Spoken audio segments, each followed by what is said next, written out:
అస్మద్ గురుభ్యో నమః. లక్ష్మీ కటాక్షం అనే అంశంలో సత్య హరిశ్చంద్రుడి కథ 2వ భాగం.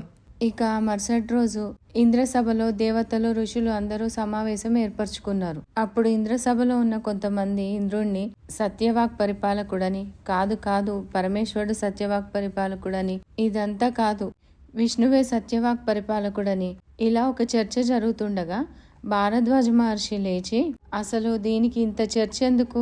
మీరు వెతికే సత్యవాక్ పరిపాలకుడు ఎక్కడో లేడు, భూమండలంలో ఉన్నాడు. ఆయన పేరు హరిశ్చంద్రుడు, ఇక్ష్వాకు వంశానికి చెందిన రాజు అని చెప్పగా అందరిలో ఒక అహంకారం మొదలైంది.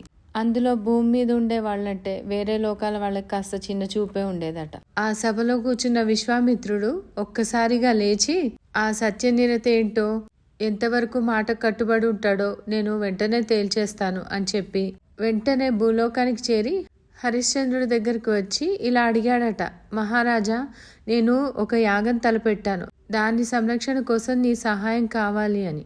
అప్పుడు హరిశ్చంద్రుడు ఆయన చెప్పిన మాటే మహాభాగ్యంగా భావించి యాగ సంరక్షణ చేసి తిరిగి రాజ్యానికి చేరుకున్నాడట. అయితే అప్పట్లో రాజులకి వేటకు వెళ్లే అలవాటు ఉంది కదా, అలాగే హరిశ్చంద్రుడు తన సైన్యంతో వేటకు వెళ్లి కాసేపు సేద తీర్దామని చిన్న డేరాలు ఏర్పరచుకొని విశ్రాంతి తీసుకున్న సమయంలో విశ్వామిత్రుడు హరిశ్చంద్రుడి దగ్గరికి 2 మాతంగ కన్యల్ని పంపిస్తాడు.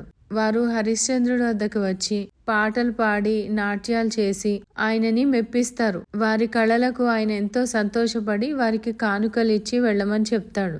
కానీ వారిద్దరూ మాకు కానుకలేమీ వద్దు, మీరు మమ్మల్ని వివాహం ఆడాలని పట్టుబడతారు. దానికి ఆయన ససేమిరా ఒప్పుకోడు. నేను ఏకపత్ని వ్రతుణ్ణి కాబట్టి మీరు అలిగినా అరిచినా ఏడ్చినా ఏం చేసినా నేను ఇంకో పెళ్లి చేసుకునే ప్రసక్తే లేదని వారికి నిక్కచ్చగా చెప్పేస్తాడు. ఇక వారు వెంటనే విశ్వామిత్రుడి దగ్గరికి వెళ్ళి జరిగిన విషయం అంతా చెప్తారు. ఈలోపు హరిశ్చంద్రుడి దగ్గరికి లక్ష్మీదేవి ఒక చిన్న పాప రూపంలో వచ్చి మళ్ళీ ఒక్కసారి హెచ్చరిస్తుంది, ఇదంతా దేవతలు చేసే కుట్ర, నీ ధనానికి రాజ్యానికి పెద్ద ఆపద రాబోతుంది.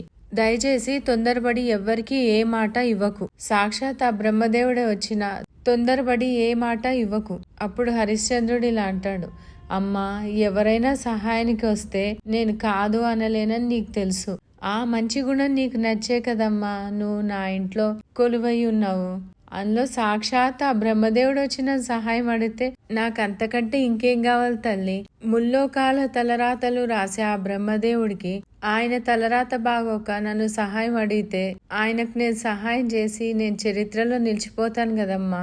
నువ్వు నా గురించి ఏమీ బాధపడకు తల్లి, నేను ఎలాగైనా బ్రతికేస్తాను అని చెప్పేసరికి అమ్మవారు కోపంతో, నీ ఒక్కడి గురించి ఆలోచిస్తున్నావు, నిన్ను నమ్ముకొని వచ్చిన నీ భార్య, నీ కడుపున పుట్టిన నీ కొడుకు, నిన్ను నమ్ముకొని ఉన్న నీ రాజ్య ప్రజలు, వీరంతా ఏమవ్వాలి? నీ పాలనలో ప్రజలు ఏ లోటు లేకుండా సంతోషంగా ఉన్నారు.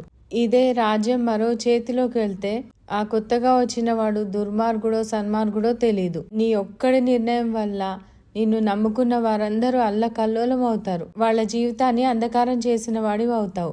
సరే, నీ మాట నీదే కదా, ఇక నేను బయలుదేరుతున్నాను అని చెప్పి అమ్మవారు అక్కడి నుంచి వెళ్ళిపోతుంది. ఆ కాసేపటికే విశ్వామిత్రుడు ఆ 2 మాతంగ కన్యల్ని తీసుకొని హరిశ్చంద్రుడి దగ్గరికి వచ్చి, వారిద్దరూ నిన్ను వివాహం ఆడతా అంటే నువ్వు నిరాకరించావట.